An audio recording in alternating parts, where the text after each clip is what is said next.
Welcome, friends, to a podcast with interesting people. I'm Adrian Sinclair, and today my guest is John Johnson, who is a candidate for Senate over here in Utah for District 19.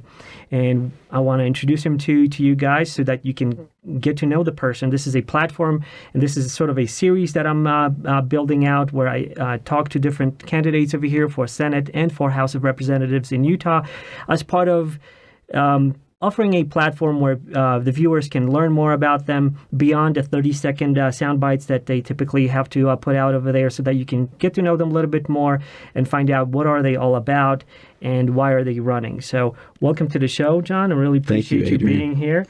We just finished. Nice platform. Thank you for doing this. I mean, we'll talk about you and we'll talk about why you're doing this. But I wanted just to say that I really appreciate that you made the time to actually come over here to the studio and record this. I know you're a busy man pursuing things, and so thank you for being here. Thank you very much. Yeah. So let's talk about why, the big why. That's typically what I start off with. Why are you running for Senate? You are a successful businessman. You are. You don't really have to do this for the money. First of all, it doesn't pay a lot of money anyways, right? So we can talk about that as well. But that's kind of the big why behind it, right? Like, why are you doing this? So tell us a little bit more. Tell the audience, why are you engaging in this? Why do you want to run? Why are you running for Senate?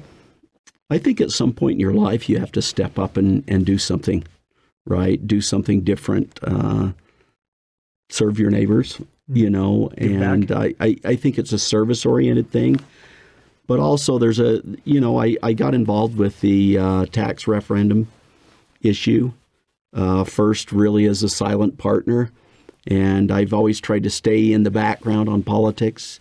I've been involved for a long time behind the scenes and tried to do as much as I could for people that were in office. And after the referendum issue, I was actually asked by a number of dear friends, one in particular, Linda Pipkin, who was the chair of the Republican Party in Weber County. Shout out to Linda. Yeah, and what a great person. I mean, she's really been helping me a lot with my campaign, and she brought over a group of people, and they basically said, hey, we need someone to run for this office. Who are we going to get?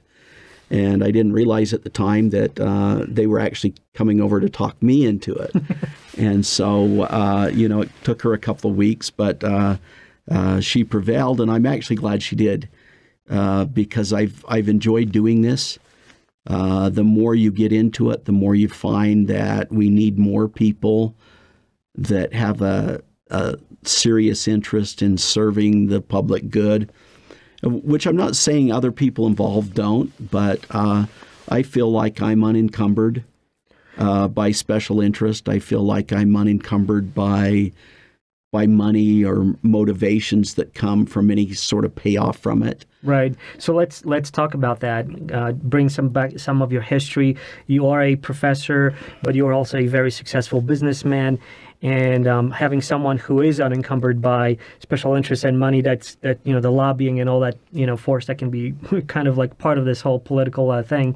Tell us a little bit more about yourself and why are you not encumbered by money, and just a little bit more about your background. Well, I have a PhD in economics from Texas A&M. I was an economics professor at SMU and then moved to the University of Mississippi. But by that time, I'd get very interested in machine learning, neural networks, genetic algorithms, cool stuff. Yeah, deep learning ideas. And, I went to the University of Mississippi because they had a Cray supercomputer, and it was one of the fastest ones in the world. And I thought this would really be a great place to go. And, I was fortunate. A lot of times we have fortunate things that happen to us in life. I moved in, and my future business partner moved right across the street, and he and another professor at the university were really interested in real estate regulations. They were finance professors, and especially after the savings and loan crisis, they became experts on the appraisal process. And we basically took the knowledge that we had, and another guy that I was working with, an economist, we did a lot of research in in neural networks, and so we basically combined our skills, and at first we set out to build a better model to forecast real estate just based on a machine learning algorithm. And what we found out was the biggest problem is the data really wasn't available, and that's because most appraisals were done on paper at that time. And so we basically decided that our real calling was to take people and paper out of that process, and if we could turn it into an electronic process, that would be better off. Think of it more as efficient. Yeah, more efficient. I mean, you think of it as TurboTax for appraisers. Right. I mean, we basically did for appraisers what TurboTax did for taxpayers, and we came around at just the right time.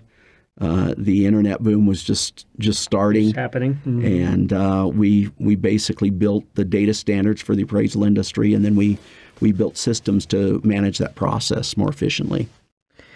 So that made that successful company happen. You sold the company, as I understand.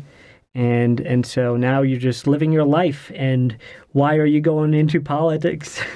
I think my wife shakes her head sometimes and wonders the same thing, but she's very supportive. I think it's more out of an idea that you do need to give back at a certain point in your life. And I've always been interested in politics. I mean, when I was in college, I was the co-chair of the college Republicans, and Reagan was the president at the time, and worked with the White House advance team when Reagan came to Utah.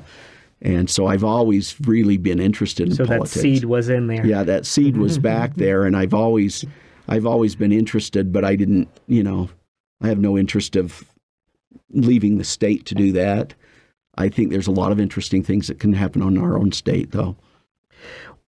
What do you think an ideal candidate is and brings to the table in terms of skill set and values, principles? Like, what if you would describe someone who you think would be like a really good candidate in terms of these types of characteristics? What does that mean to you to have like that person? Well, I think you have to have a rudder of some sort, right?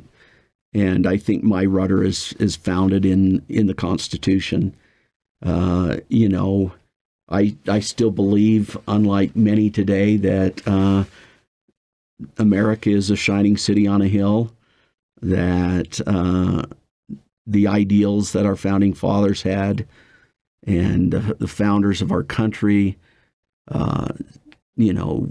seated in liberty, and you can say justice as well, but justice in terms of liberty, being free to make our decisions and being unencumbered by government. And I think that's kind of at the core of who I am.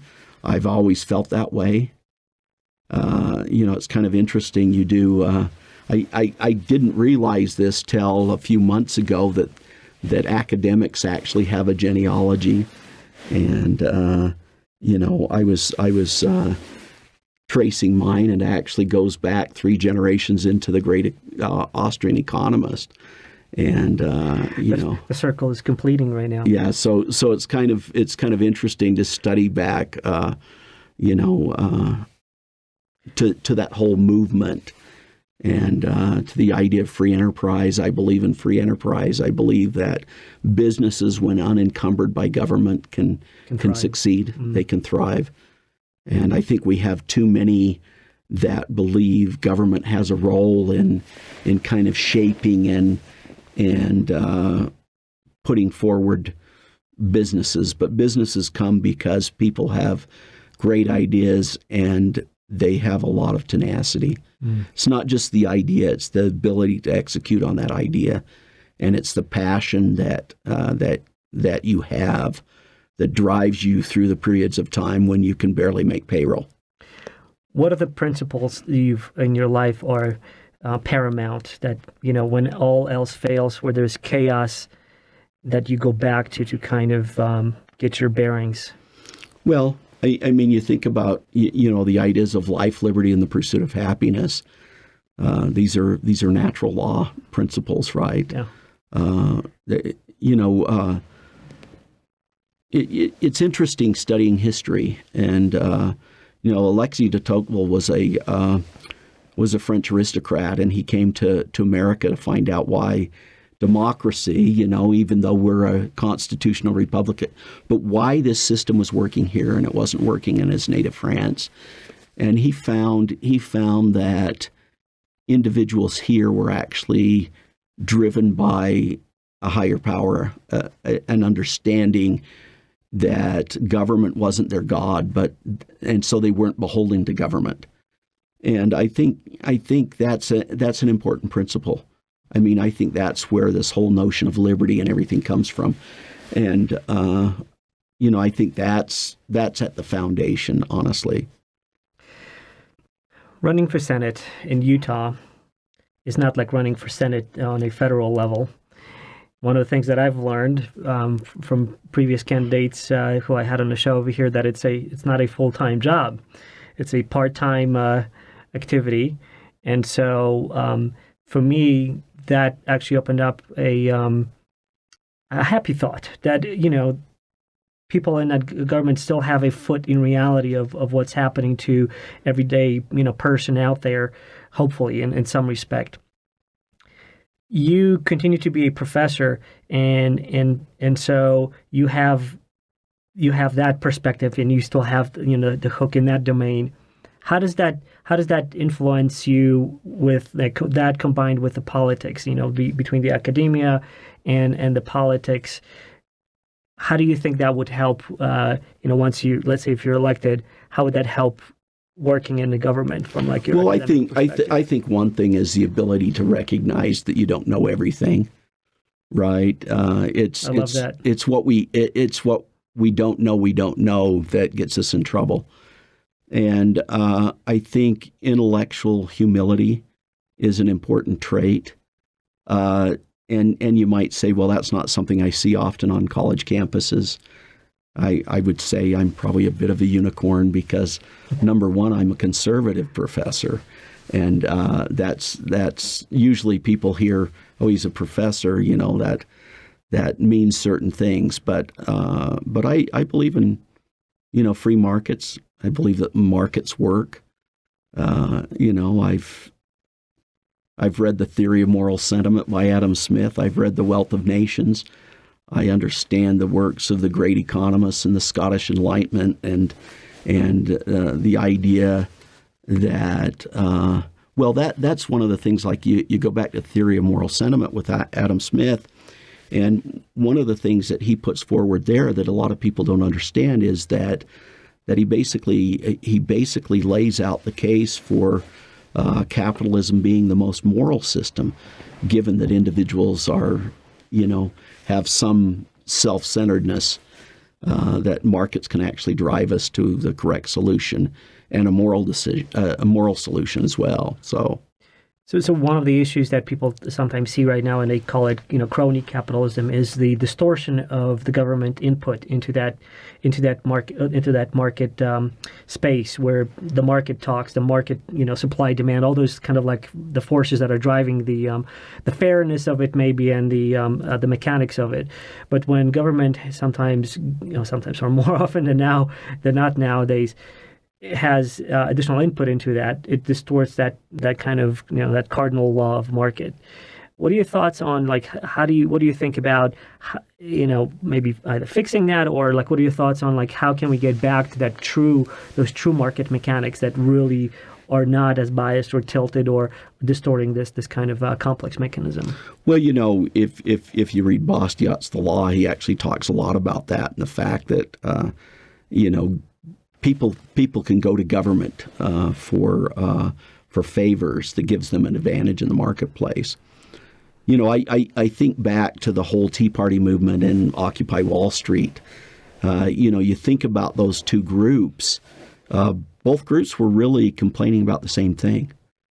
They just thought the problem lied with different individuals, mm-hmm. right? Where the Tea Party felt like it was the growth of government and the strength of government that was causing the problem, whereas people in the Occupy Wall Street movement were thinking that it's really big business, but I think it's back to this idea that you talked about. Cronyism in government is what really was at the root of the problem. So you found what was a divisive issue. You found there was this part in the center that talked about exactly the same thing.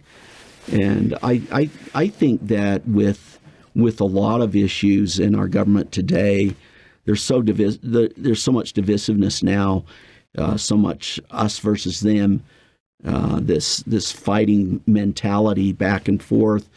I would really like to see parties come together and find that common ground that exists between them, and I think we could work on those. We could work on those issues. But from my point of view, Reagan once said that the 9 most terrifying words in the English language were, "I'm from the government and I'm here to help," right?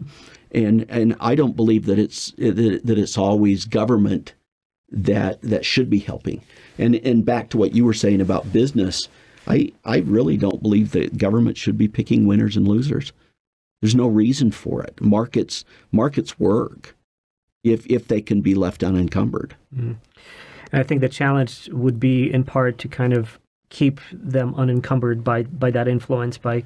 It's always that the balance between regulation and open market, so that or enough of deregulation so that companies can work in that space, that golden sweet spot, so to speak, where it's not, there's some regulation, but it's not crushing them, so it's just not killing the business. So I think that's going to be that would be the challenge, and I think everybody's kind of struggling with, like, how do we do that? Do you have ideas? Like, you're elected, you're working with your fellow senators.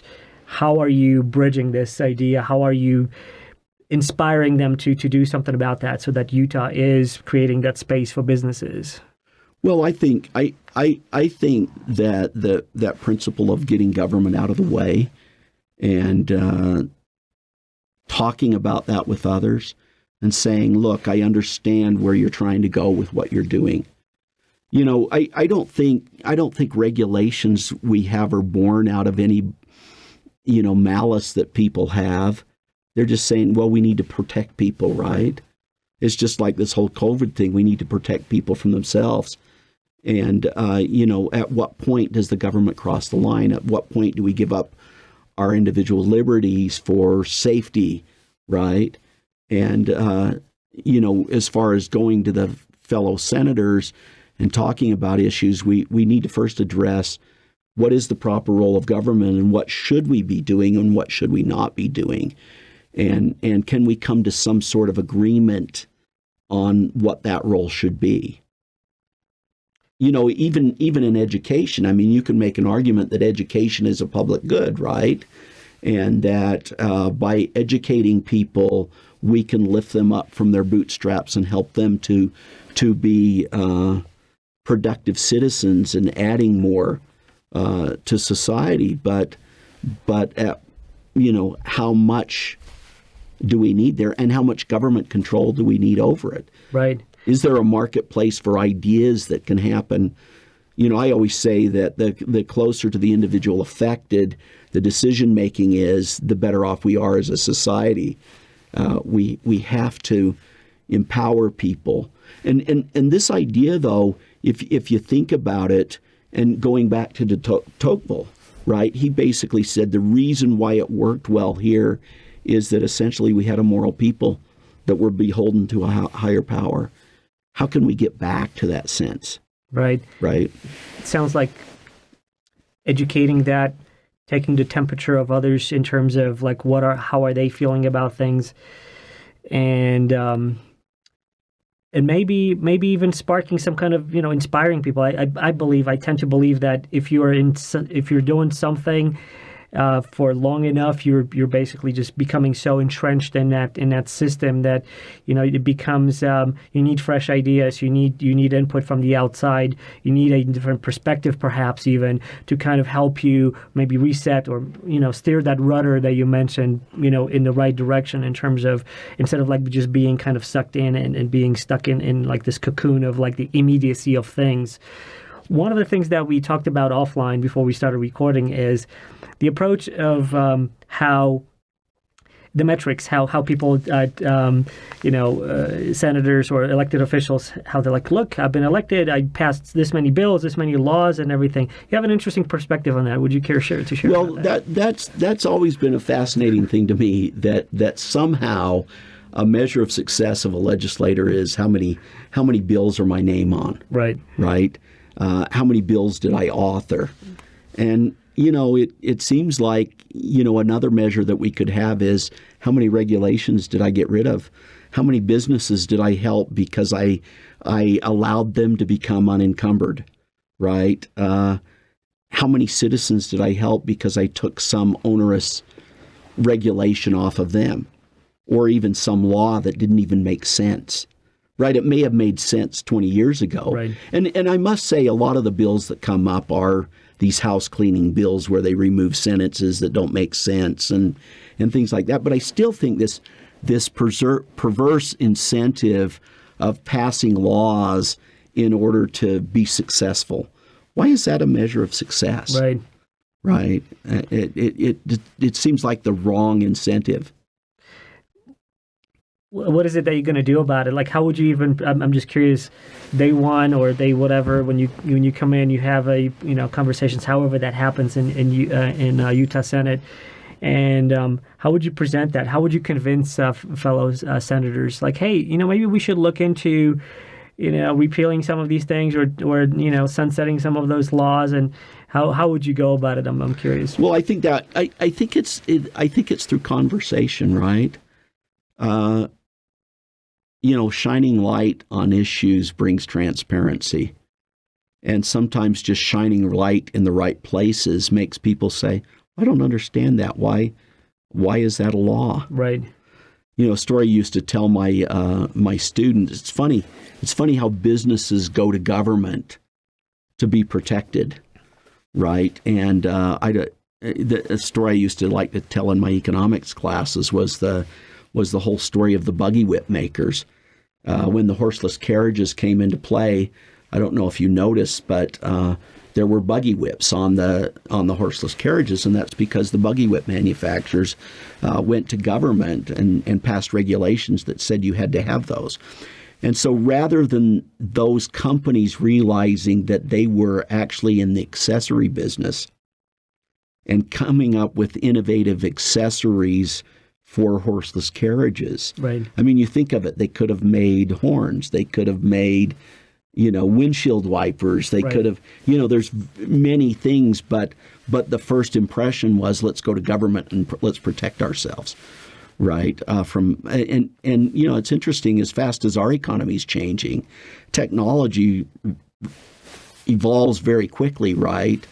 And government isn't the solution to protecting ourselves or gaining some advantage in the marketplace. Right.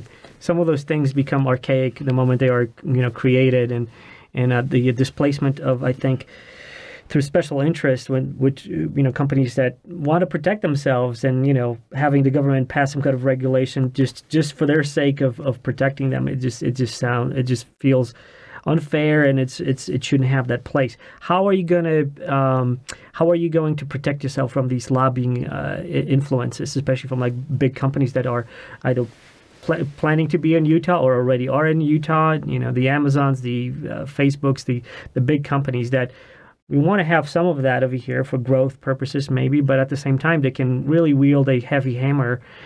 So how are you, John, going to protect yourself from those special interests? Well, if you think about the whole Amazon case, here's a case where Amazon was about to have a nexus in the state anyway, which would have required them to collect sales taxes, right? And so we said, well, we could attract all these jobs by giving them an incentive to collect sales taxes, right? So they get this kickback on the sales tax collections. Well, why wasn't that same kickback given to Overstock.com, a homegrown Utah company that is in the same business, right?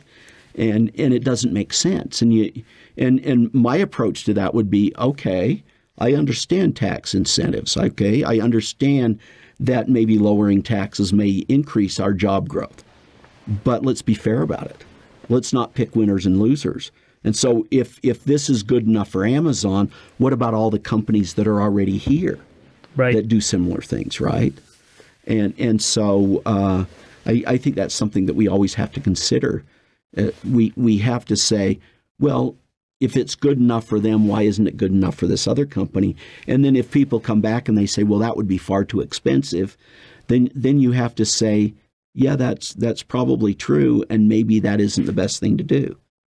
You know, and I certainly think that, you know, deregulating things, you know, especially onerous regulations that make it difficult for people to stay in business, especially small businesses, right, that are crushed because of favors that are given to their larger competitors.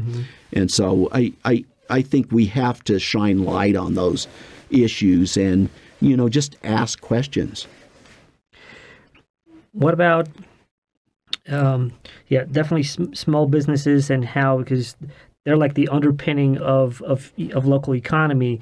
The more smaller businesses, the more resiliency sort of in economic space, right? Larger companies, when they can just pick up and move somewhere, that huge impact versus like small businesses, you know, some will shut down, new ones will come in, and kind of that, you know, that kind of fills in the gap and makes it more resilient in a way. What are some of the things that you think you especially with your knowledge and your expertise in big data and analytics and artificial intelligence, so some of that knowledge, how would you utilize that in the Senate? Is it even possible to do that? How would you use that to take it up to the next level, to help those who are in the Senate and in the government to? Well, one of the great things is that Utah's already done a lot in terms of transparency in government. I know John Dougal, our state auditor, actually has taken over an effort of Transparency Utah, of actually bringing this data and making it more available. I did a town hall meeting with him when we were looking at some of the taxing issues and some of the structural problems that existed there and where the problems really were. And sometimes just by drilling into the data, we can get more transparency. You know, it's interesting, if all you're fed is secondary information from lobby groups, you have to understand that there are incentives behind what they're doing. And if you recognize their political incentives, it doesn't mean the information they're giving is bad. It just means that you might need to uncover a few more rocks before you can really see the whole picture. And often when we say statistics lie, it's because we're not looking at the whole picture. What are some of the things that you see as immediate issues in your district, things that you would tackle on head on when elected? Well, I think this taxing issue is an interesting one. I think we do have a structural problem, for instance, in the transportation taxes. There's a tax that's been, the revenue from it has been fairly flat, but the expenses have been going up a lot. And, the question is, as we get more fuel efficient cars, as people drive electric cars, is taxing gasoline the fairest way to get taxes to build that infrastructure, right? To get revenues to build that infrastructure. But the other piece of that is that, is there waste? Do we have a bloated system? Do we have a system that spends too much money? I look at the price of schools, for instance, and the tremendous amount we spend for these new schools, and are there more efficient ways of doing that?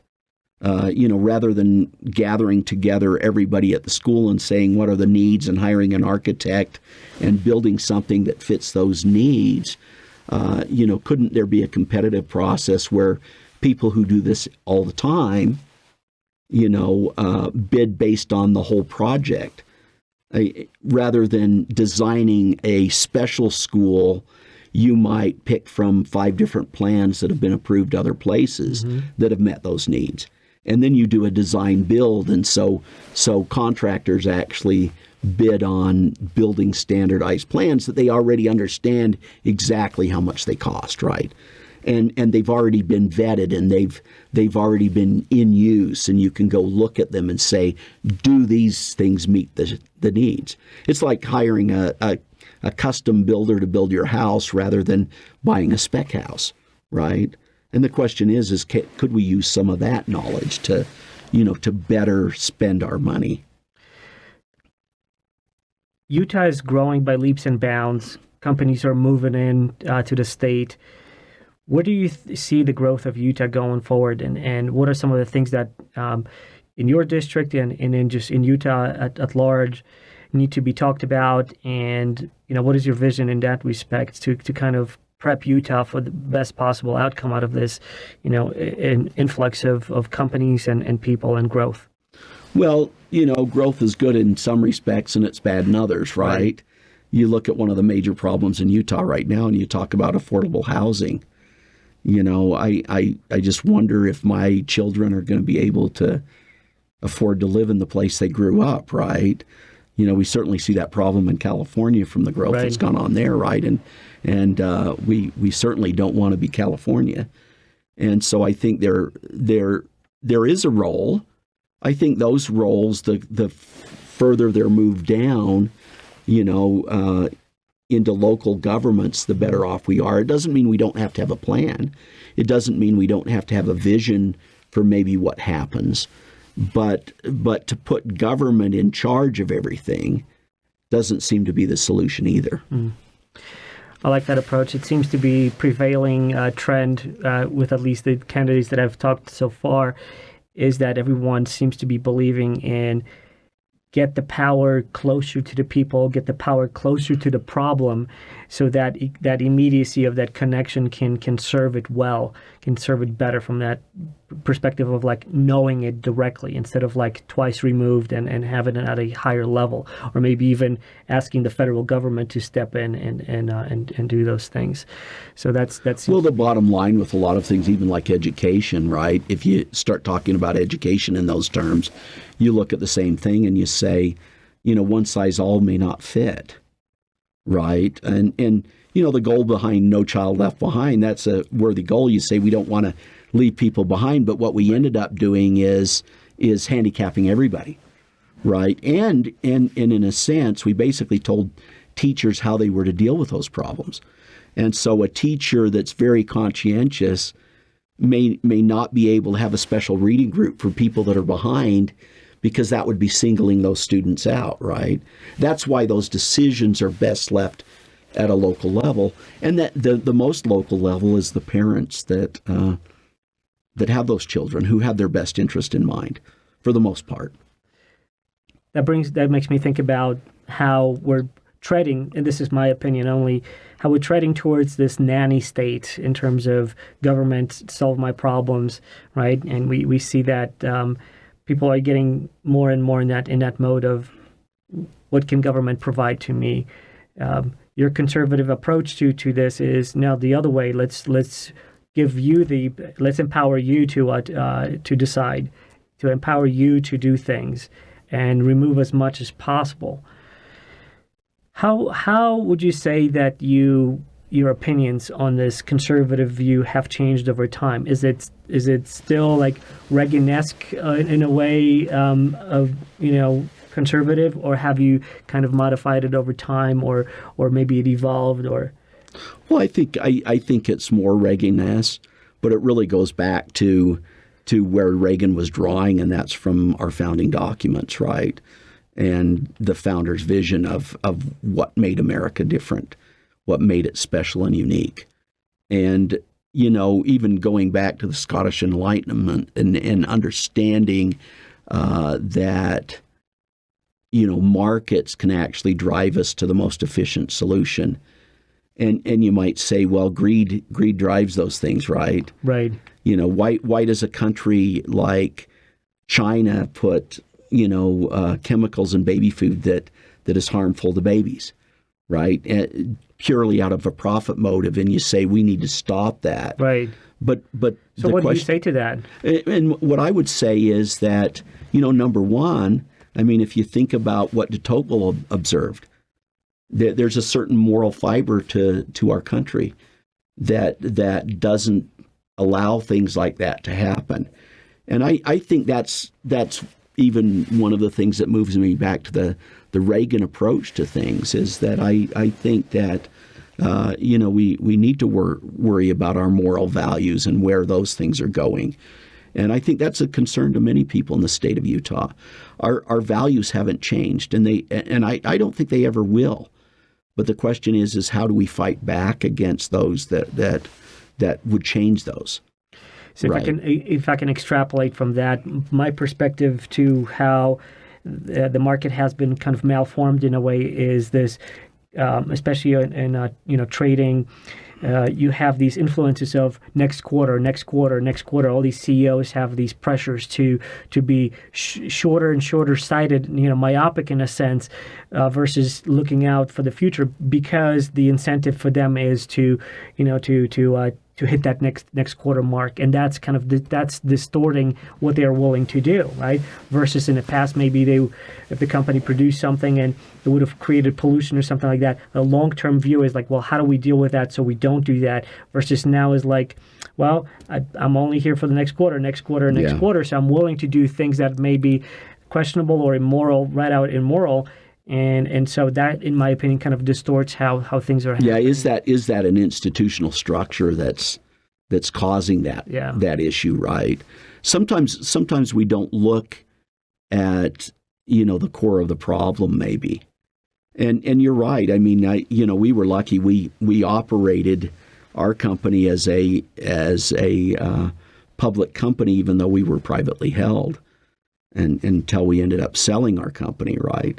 But we always liked to operate like we were a public company, so that we had full disclosure of things that we were, because we had shareholders, we had people that we were accountable to.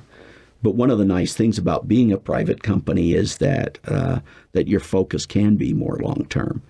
And one thing you might ask, and this is probably not a state issue, more a federal issue, is why have we moved to a system like that only focuses on short-term gains, right?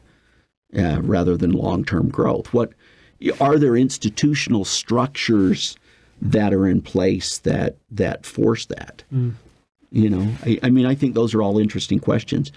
And normally what I do is if somebody points out an irregularity and they say, well, look at what's going on and we need to fix that, my first impression is, well, how do we fix that?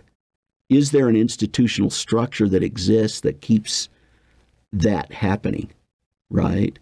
And we can look at the same kind of thing in the state, I think. Spoken like a true analyst. Yeah. In terms of other things that you see in your district as things to tackle on, what else do you have that that's on your mind, that you're like, when I get in the office, these are the things that I will tackle? What are some of the things that you? Well, I think that one of the most pressing issues is, how do we come back from this COVID-19 thing? How do we come back from the closure of small businesses? I think of many local restaurants, places where I actually know the people that own them, right? And how they've suffered through this period of time of being told by the government basically that they had to close their doors, right? And I certainly see the wisdom in being safe and keeping citizens safe, right? But there is an issue. How do we come back from this, right? What kinds of things can we put in place? And I always say the proper role of government is to stay out of business, but when government has inserted themselves into business and said you have to close down, that might be a situation where there need to be some reparations, right, for that situation, right? And those are serious issues, I think, that need to be debated. I always err on the side of less government rather than more, but there's still some legitimate issues that have to be dealt with. If you think of another thing, we just had a vote, and I should say, even though I supported the tax referendum, I believe in our constitutional republic and that we have elected officials that are able to study issues in more depth and make good decisions. I am, the tax referendum was really more like an appeal, like a repeal by the government, rather than a voter initiative that actually tries to put a law in place. And one that we just had put in place was this Medicaid expansion. And the question is, how are we going to pay for that? Right. Right. And there's some serious issues there, especially with the tax shortfall that we already have because of the decrease in sales tax because of the COVID-19. Right. And so, I think this is going to take serious discussion. I think it's going to take a lot of transparency. It's going to take really discussing these issues in depth. Transparency is another topic that's kind of resonates with a lot of people. People want to know more, but at the same time, a lot of people are, disillusioned with the government. They are not willing to engage.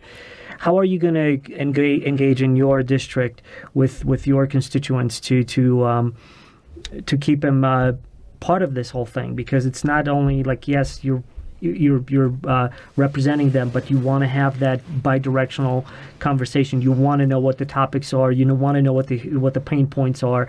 So how are you going to do that?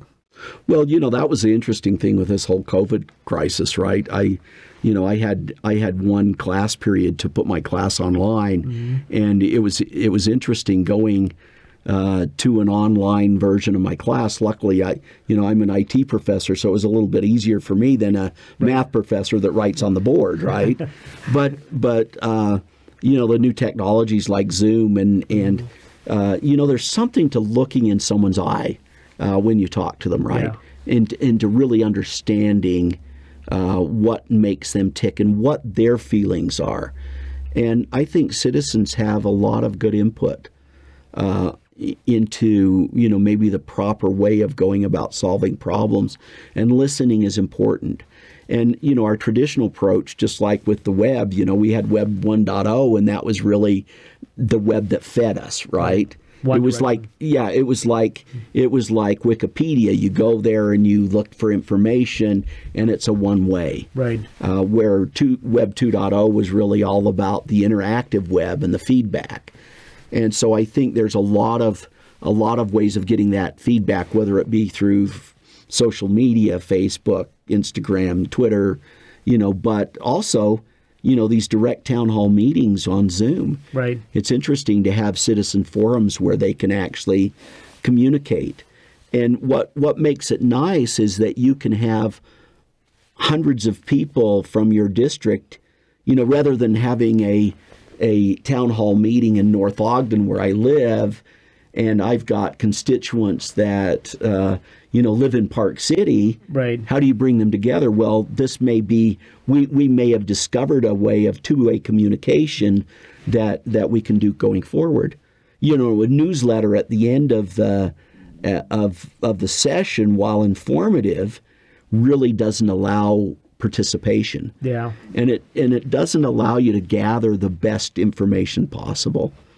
Yeah, I see how that bidirectionality that forms a connection, forms the relationship, forms the that kind of communication where people are wanting to be engaged, and especially like you said right now with the COVID, where people are used to like using Zoom or teleconferencing or Google stuff for that to connect and have that face to face, and now it's almost like there's almost no excuse in a way for them not to participate, right? Because you just click on that link, right, and boom, you're in front of John, and you can ask these questions and you can have that interaction, and it's going to make people feel like they do matter and they do have a voice, and that you do hear that voice, and that communication is going to be the proof of that. That's what I like about this type of interaction. And that's why this idea of this podcast is important, because you want to have an in-depth discussion with somebody. Yeah. And you can learn a lot more. Right. I remember growing up watching Firing Line and William F. Buckley. We happened to have a Firing Line once at Ole Miss, and I got to sit down one afternoon with Buckley, right, and sit around the fire, and we talked about his book on religion. And what a fascinating guy. But those in-depth conversations don't happen today like they used to. Right. We're used to these 60-second sound bites, and that's how everything's done, right? You're taking words out of my mouth. That's one of the reasons why I'm doing this is because I want to learn, but I also want to share that. And a lot of times that what you see on TV is those 60-second sound bites, and there's no way anyone can, at any depth, present what they are all about. And so hopefully through kind of I repeat this with almost every candidate. I hope that this becomes almost like a grassroots thing. Like every state, every town, they should have these informal. One of the things that I mentioned to you when I invited you is like, I don't want to see you, John, in a suit over here. I want you to be comfortable. I want the audience to know you, so that they can build that relationship and they get to know you a little bit better. And I think through technology, offers us this platform that's just so easy to implement nowadays. That I'm hoping that this is going to shift from this kind of manicured and this narrative that's kind of presented through like other outlets. Yeah, I love to read the news on Facebook, for instance. And the reason why I like Facebook to do that is that I can hear the opinions of different people that I respect, right? Mm-hmm. And engage in real conversations. Right. And it's interesting. I've been doing this. I usually wake up about 5 o'clock in the morning, and I'll stay on Facebook just a little while, interacting back and forth and having conversations with people. And even though they're not real time, they're kind of back and forth. It's interesting the engagement that we can get and have intellectual arguments about different subjects and learn new things, right? Right. Understand what I really don't know. And that type of interaction, I think, is important. And, it's just like we were talking about with the Zoom meeting. Sometimes you may tune into it and you don't have any discussion, you don't have any opinion that you want to bring forward, but you just want to be informed. Right. And that's a way of being informed, because through discussion and through debate, through transparency, I was told, it used to be when I was younger that you're told that you shouldn't talk about politics and religion. And I think part of the ills we have in our society today is that nobody does that. Let's talk about that. I think the political correctness, I look at it from a perspective of a pendulum, how it swings to one extreme and then to the other one, and there's a sweet spot. It seems like a lot of debate is basically shut down before it can even start, right? Based on these political correctness, or like the no-nos that will, just like, oh, you can't even talk about that. Right. From a conservative point of view that you have, but also from the, being with the time that you are, because you are, into technology, you see what technology can do and how quickly it can do to kind of reframe things and even change and help evolve. What do you think the future of this whole thing is with the political correctness and how it's impacting, public discourse?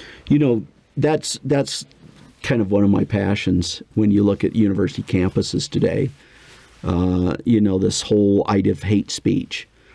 And what's interesting is if you really look into it, where things started changing was with Title IX, when Title IX came in to play. And what it was is it's something very subtle.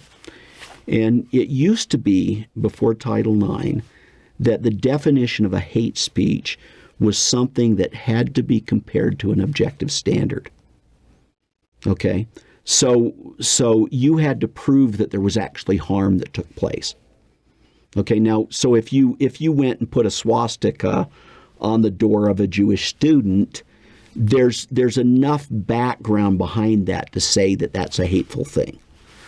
But what the subtle thing that happened in Title IX is that it basically shifts that burden from an objective standard to a feeling. Mm. So if you feel hated, so it's more subjective, then you are. Okay? And so this whole notion of having your own truth is coming out of that. I would call it a postmodernist, neo-Marxist, discussion, right? Because the idea that there is an objective truth that we can compare things to.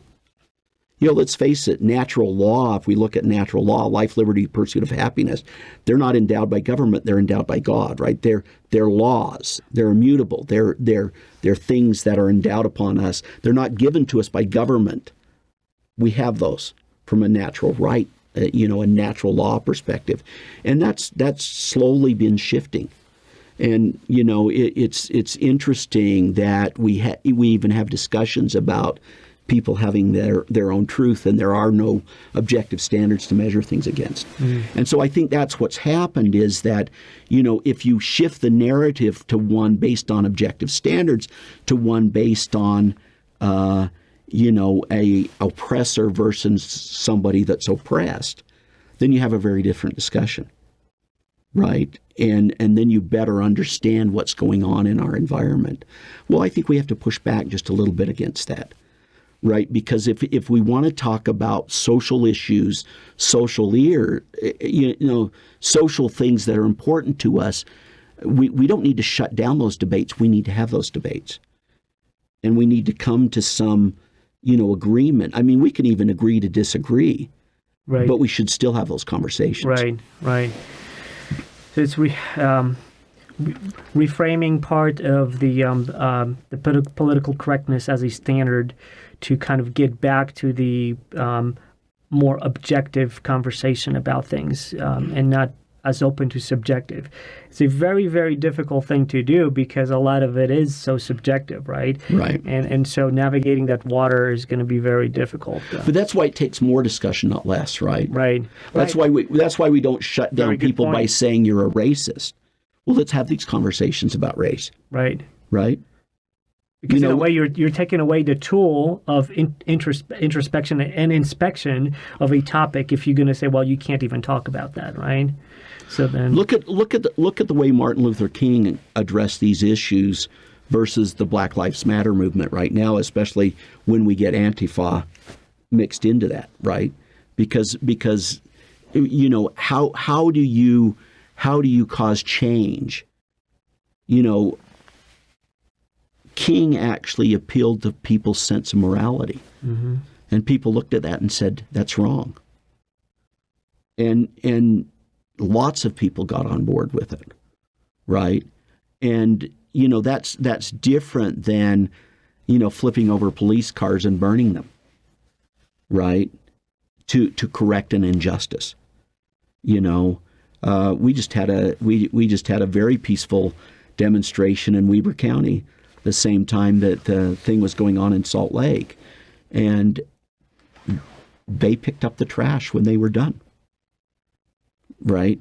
And why do you think that was the case? What was different? Well, I think the difference was these were citizens that had real concern, that were appealing to a sense of morality of individuals, rather than. And you hate to say these are totally orchestrated movements, but I think there is some of that. Oh, right. Yeah. And so I think that's the danger, and I think that protests are always good ways of bringing out injustice, but the question is do you solve injustice by injustice? Right. Right. The difficult part with these, so for those of you who are watching this in the future, we're talking about what recently happened with, gosh, I don't even want to summarize this right now. It's difficult to kind of summarize it. But the point that I was trying to drive is how it's never a monolithic situation where there's a protest, right? It's people that are pursuing justice, something that happened, but there's also sometimes an element that wants to hijack that, right? There's also like illegal activities, all of that kind of like around this one umbrella of what's happening. Like, it's chaotic, and so it's never just one or the other. It's somewhere in between. And what are the political objectives of the groups? Public choice is really the study of, how political objectives are wound into public policy decisions, And how do we get to a point where we can separate the truth from motives outside that are trying to push things for some special interest rather than the public interest? Right. Switching topics, let's broaden this a little bit to learn a little bit more about you. What are you passionate about? What does John do in his time off to I don't know, creative parts? What do you want to share about yourself?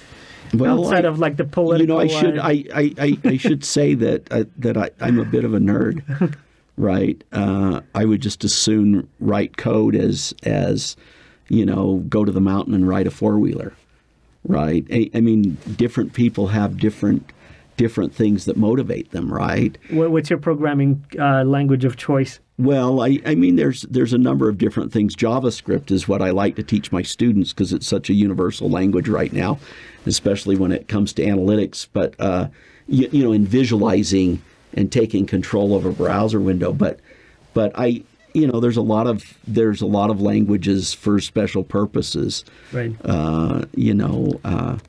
But I like doing things like that. I'm a bit of a homebody. Why is that? Why do you like coding and seeing? I think it's just it's just kind of, sometimes your hobby is your profession, right? And I think if students watching, somehow you need to find your passion in life. Right, and if your passion can also be your job, what a great combination, right? Oh yeah, then you're the luckiest person ever. Right, and so I feel fortunate. I feel fortunate to go to work as a professor and talk about things I'm interested in. Mm-hmm.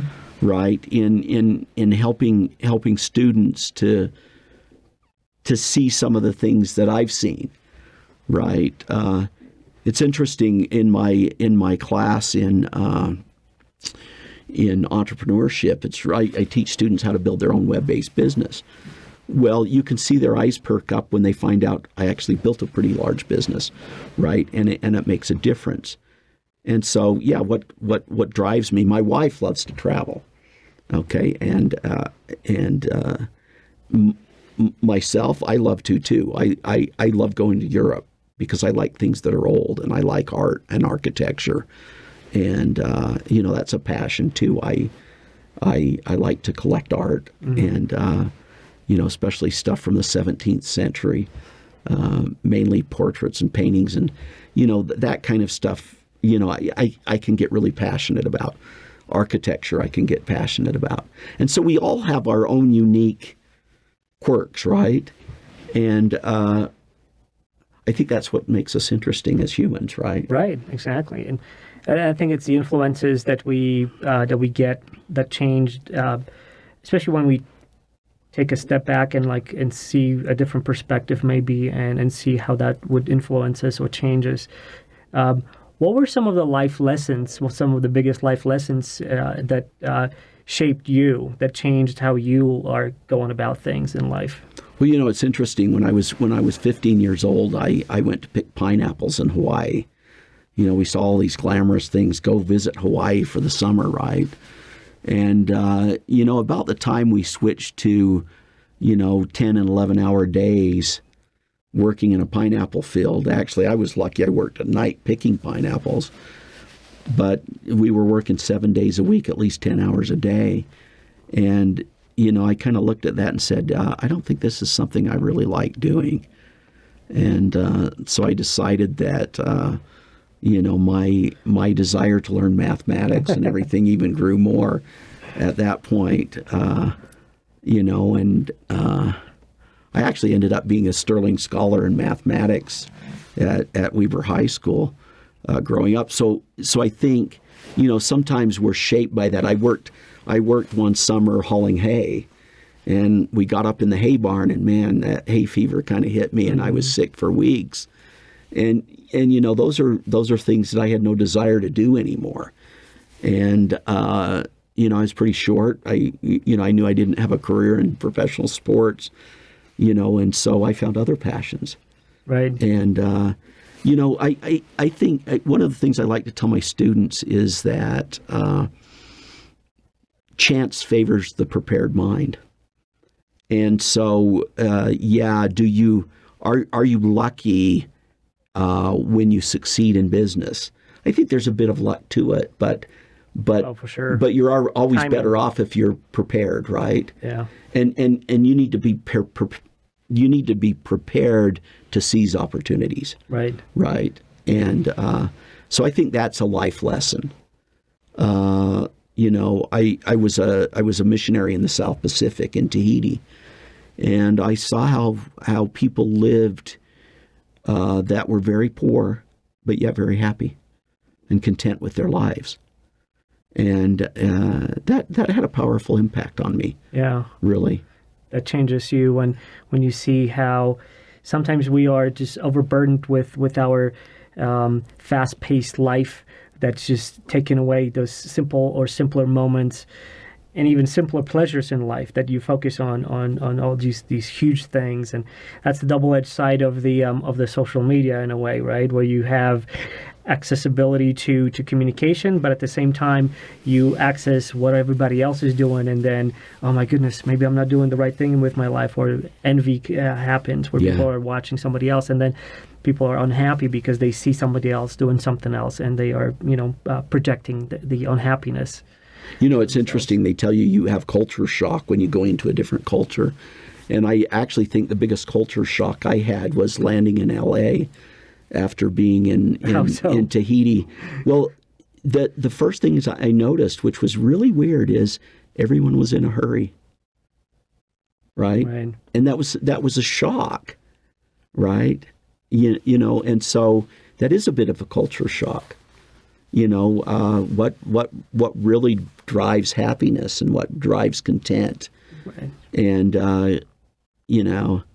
I think those are important lessons. And they're life-changing, and they change your focus on what's really important. It's just like, why do you run for office, right? Well, there's some causes that are bigger than ourselves, right? Mm-hmm. And there's things that go on where you say, hey, maybe things ought to not go that way, right? And maybe I can make a difference. Maybe I can do something. Well, I can certainly appreciate the place that you are in terms of what you bring to the table, but also the place where you are in terms of being successful, a successful businessman. I always have this in my mind that someone who wants to give back has to be in a position not to best protect themselves from being influenced from the outside, from like those external forces, whether it's lobbying or special interest groups and things like that. And I think that you are in a position to kind of shield yourself to a certain degree on that. And it seems like that you definitely have a moral compass and a rudder in your life to steer you in those specific directions. And that doesn't mean that special interest groups don't add value, right? Right. Because there's special interest groups for lots of causes, but it does give you a rudder where you can measure. You can go back to this notion of objective truth, and you can say, where is my rudder and where is it taking me? That's so true, and I'm happy you said that, because sometimes we are just so entrenched in a way of thinking about certain things that we kind of just look at edge cases like special interest groups automatically bad, lobbying bad, right? But there are obviously cases where they are beneficial, and like you said, they bring in information and so on. But you have to still have that underlying principle set that you will still evaluate with what they bring to you, right? Right.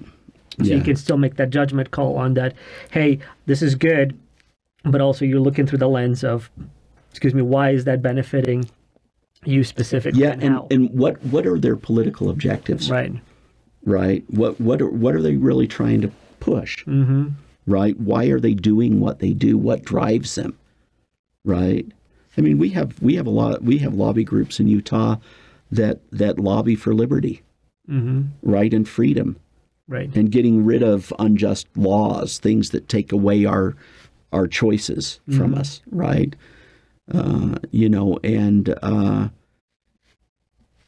It's good to have a lot of people involved in the political spectrum, but But as a politician, you really have to separate yourself and say, where does my moral compass lead me, and how can I make the best decision given these? Right. Well, thank you for spending this time and, opening up that window on, who you are and what are you all about and what is it that you want to do when you get in the office. This is your time when I typically just open this up for my guests to send a message to their constituents and to others viewers who are viewing this. Anything that you want to share from you to them, this is your time right now. Well, one of the things I'd like people to do is go to my website, johnforutah.com. I would really like voters to study out the issues, find people who really can touch you in a way that really have your interest in mind. I would especially say, since this is really a statewide thing, look at it. Look at everyone running for office. There are many campaigns that are seriously underfunded. And don't just discount them because you don't see their names on billboards or you don't see their signs everywhere, because they may not have the money to do that. Get educated. Get educated. Find out what drives them. And, that's one of the nice things about you talking to a lot of different people is you give them a platform.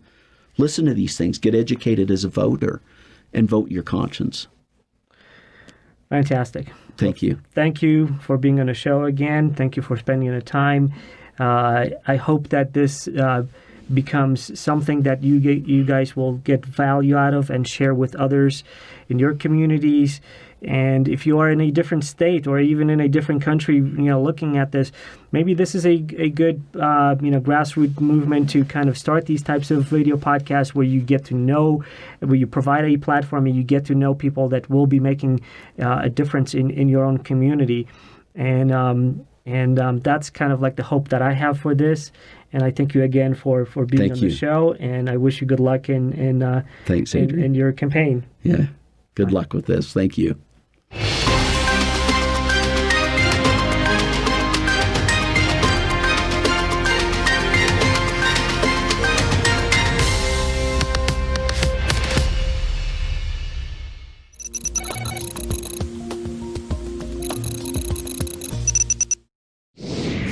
Apodcast.com. Listen, learn, and share. Thanks for listening to a podcast with interesting people. If you like this episode, please subscribe and leave a review or comment. And support us by sharing our episodes on social media. We really appreciate it. And for more information, visit us at apodcast.com. Thanks. Thank you.